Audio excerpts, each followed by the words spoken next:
बांधकाम कामगार मित्रांनो, आपण या व्हिडिओमध्ये पाहणार आहोत महाराष्ट्र इमारत आणि इतर बांधकाम कामगार कल्याणकारी मंडळामध्ये तुमची नोंदणी असेल, नोंदणी सक्रिय असेल आणि तुम्हाला आता भांडी संच, इसेन्शियल किट किंवा सेफ्टी किटचा जर फॉर्म भरायचा असेल तर वेबसाईट सध्या बंद आहे। आता वेबसाईट कधी चालू होणार आहे तर लवकरच आपण याच्यावरती व्हिडिओ तुम्हाला माहिती अपडेट देणार आहोत। पण सध्या घडीला आचारसंहिता लागू झालेली आहे। महाराष्ट्राच्या 36 जिल्ह्यातील नगरपालिका आणि नगरपरिषद नगरपंचायत क्षेत्रामध्ये आचारसंहिता लागू झालेली आहे। आचारसंहितेचा परिपत्रक सुद्धा आलेला आहे। सविस्तर माहिती तुम्हाला या व्हिडिओमध्ये सांगणार आहे आणि तुम्हाला आता हे आचारसंहिता किती तारखेपर्यंत राहणार आहे ते सुद्धा तुम्हाला मी या व्हिडिओमध्ये सांगणार आहे। तर सर्वप्रथम तुम्ही महाबीओसी.in च्या वेबसाईटवरती आल्यानंतर असा इंटरफेस दिसेल। इथं कोणताही तुम्हाला परिपत्रक पाहायला मिळणार नाही आणि आपण वेबसाईटवरती आल्यानंतर गृहउपयोगी वस्तूंच्या वेबसाईटवरती क्लिक करण्यासाठी इथं बघा hikit.appointment अशा प्रकारचा इंटरफेस दिसेल। गृहउपयोगी वस्तूंची मागणी आहे याच्यावरती क्लिक करा।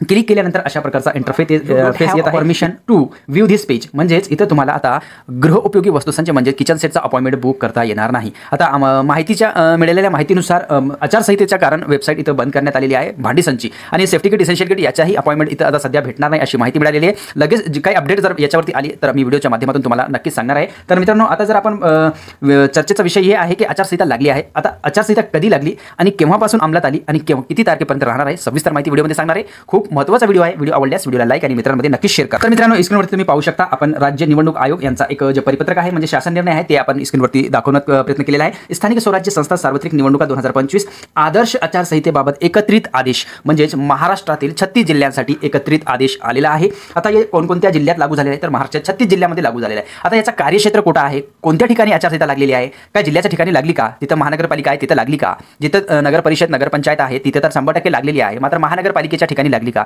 म्हणजे जिथं भांडी संचा वाटप होतो, ज्या जिल्ह्यात वाटप होते किंवा ज्या शिबिरामध्ये वाटप होता ते शिबिर आता चालू राहणार का, सविस्तर याच्यावर आपण चर्चा करणार आहोत। आता इथं बघा हे GR 4 नोव्हेंबर 2025 चा आहे। इथं तुम्हाला स्क्रीनवरती पाहू शकता आणि त्याच्यानंतर बघा संदर्भ दिलेला आहे। त्याच्यानंतर खाली आपण येऊया, तुम्हाला महत्त्वाचे मुद्दे याच्यातून मी सांगणार आहे। इथं खाली आल्यानंतर जे आदेश आहे ते तुम्हाला इथं दाखवणार आहे। आदेश बघा, आदर्श आचारसंहितेचा उद्देश काय आहे, आचारसंहितेचे तत्व आणि ती लागू करण्याबाबतचा उद्देश खालीलप्रमाणे आहे।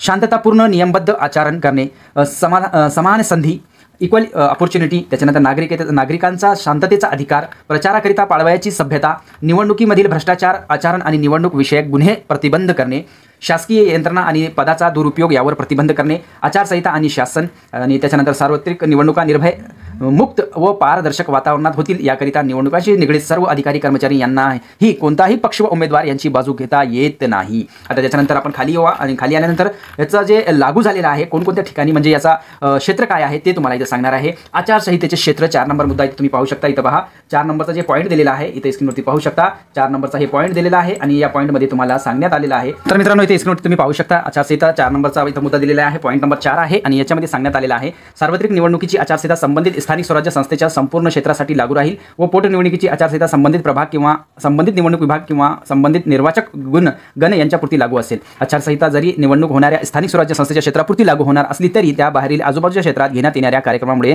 मतदारावर प्रभाव पडून सादर निवडणुकीवर परिणाम होऊ शकेल असे कार्यक्रम आयोजित करता येणार नाही। तर मित्रांनो, आता आचारसंहिता कशी लागलेली आहे, आचारसंहिता तालुका प्लेसवर लागलेली आहे कारण नगरपरिषद नगरपंचायतचं इलेक्शन आहे। अजून ग्रामपंचायत आणि महानगरपालिकेचा आणि जिल्हा परिषदचा पंचायत समितीचा अजून आता सध्या तर नाही, ते नंतर होणार आहे। पहिल्या टप्प्यामध्ये काय होणार आहे त्या नगरपालिका नगरपरिषद नगरपंचायत यांचा इलेक्शन होणार आहे। त्याच्यानंतर यांची आता आचारसंहिता लागण्यात आलेली आहे। त्याच्यानंतर महानगरपालिका असेल, जिल्हा परिषद असेल, पंचायत समिती असेल, ग्रामपंचायत असेल त्यांची निवडणुका नंतर होतील। तर पहिल्या टप्प्यामध्ये ह्या आचारसंहिता याची लागलेली आहे। आता ही आचारसंहिता कुठं लागलेली आहे तर तालुक्यापुरती मर्यादित आहे, पण आता याचा पडसाद दुसरीकडे उमटू नये म्हणून जिल्ह्यात सुद्धा याचा अंमलबजावणी होत आहे। मात्र आता सध्या घडीला भांडे संच आणि इसेन्शियल किट आणि सेफ्टी किटचा अपॉइंटमेंट मिळणार नाही अशी माहिती मिळालेली आहे। तरी सविस्तर माहिती शासनाचा परिपत्रक, कल्याणकारी मंडळाचा परिपत्रक किंवा त्यांचा कोणती नोटिफिकेशन जर आली तर मी व्हिडिओच्या माध्यमातून तुम्हाला सांगणार आहे। सध्या घडीला ज्या लोकांनी आपला अपॉइंटमेंट घेतला आहे भांडी संच, इसेन्शियल किट, सेफ्टी किटचा, त्यांना त्या अपॉइंटमेंटवरती जायचं आहे, त्यांना ते वस्तू मिळून जाईल। मात्र जे अपॉइंटमेंट घेतले नाही अशा लोकांना थोडासा वेट करावा लागेल। आता सांगता येत नाही, आचारसंहिता तर आता लागलेली आहे 5 नोव्हेंबर 2025 पासून। तर आता ही आचारसंहिता किती तारखेपर्यंत राहणार आहे, ही आचारसंहिता आता राहणार आहे जे आपलं जे इलेक्शन होईल त्याच्यानंतर जे रिझल्ट त्याचा येईल 3 डिसेंबरला रिझल्ट येणार आहे। तर 3 डिसेंबर रोजीपर्यंत ही आचारसंहिता लागू झालेली आहे। आता 3 डिसेंबरच्या नंतर म्हणजे 4 डिसेंबरला नंतर आचारसंहिता संपेल।